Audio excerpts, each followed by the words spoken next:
तमिलनाडु में सत्ता संग्राम, विजय के सामने बहुमत की बड़ी चुनौती। तमिलनाडु की राजनीति इस वक्त बेहद दिलचस्प मोड़ पर है, जहां एक्टर से नेता बने विजय की पार्टी टीवीके सबसे बड़ी बनकर उभरी है, लेकिन सत्ता तक पहुंचने का रास्ता अभी भी आसान नहीं दिख रहा। राज्यपाल RN रवि ने साफ कर दिया है कि सरकार बनाने का दावा तभी स्वीकार होगा जब विजय 118 विधायकों का समर्थन दिखाएंगे। मौजूदा स्थिति में टीवीके के पास 108 सीटें हैं और विजय की 2 सीट जीतने के कारण 1 सीट छोड़ने के बाद संख्या 107 रह जाती है, यानी बहुमत से अभी भी 11 विधायक दूर।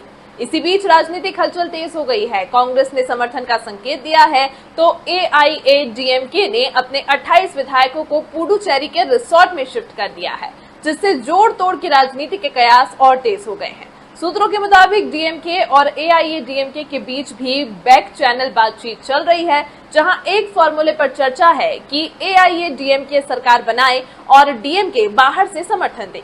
वहीं CPI जैसी पार्टियां भी समर्थन पर विचार कर रही हैं।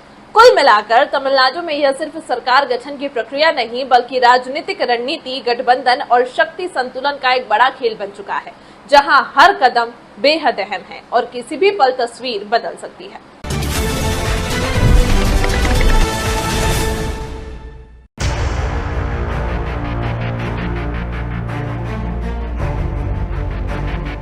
तमिलनाडु में सरकार गठन को लेकर सियासी ड्रामा लगातार बढ़ता जा रहा है। चुनाव में सबसे बड़ी पार्टी बनने के बावजूद थलापति विजय अभी तक मुख्यमंत्री की कुर्सी तक नहीं पहुंच पाए हैं। वजह सिर्फ एक है, बहुमत का आंकड़ा।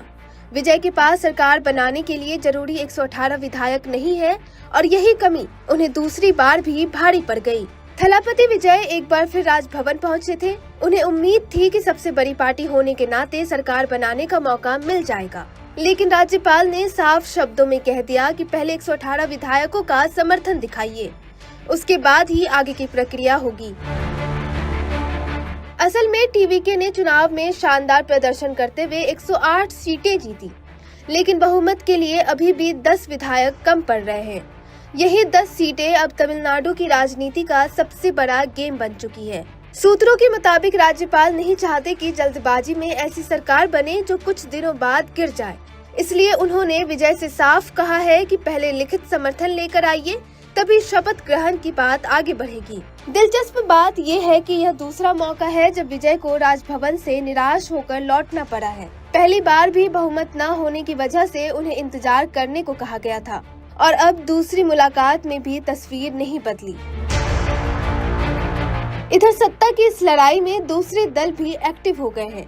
AIADMK प्रमुख E पलानीसामी यानी EPS ने भी राज्यपाल से मिलने का समय मांगा है। वहीं VC के प्रमुख थोल थिरुमावलवन ने DMK चीफ MK स्टालिन से मुलाकात की है। अब सबकी नजर VCK के अगले कदम पर टिकी हुई है।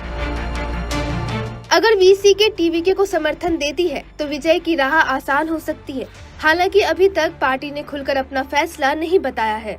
दूसरी तरफ DMK ने भी संकेत दिए हैं कि अगर VCK TVK के साथ जाती है तो वह उसे रोकने की कोशिश नहीं करेगी।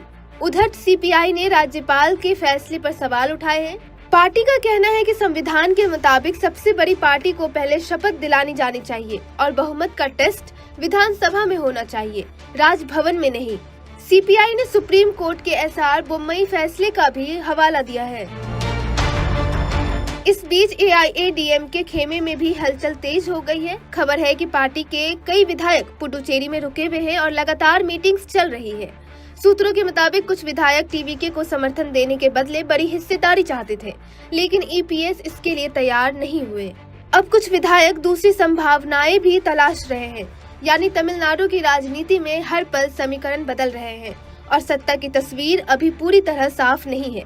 फिलहाल सबसे बड़ा सवाल यही है, क्या थलापति विजय वो 10 विधायक जुटा पाएंगे जिनकी वजह से मुख्यमंत्री की कुर्सी उनसे दूर खड़ी है, या फिर तमिलनाडु में कोई नया सियासी खेल शुरू होने वाला है।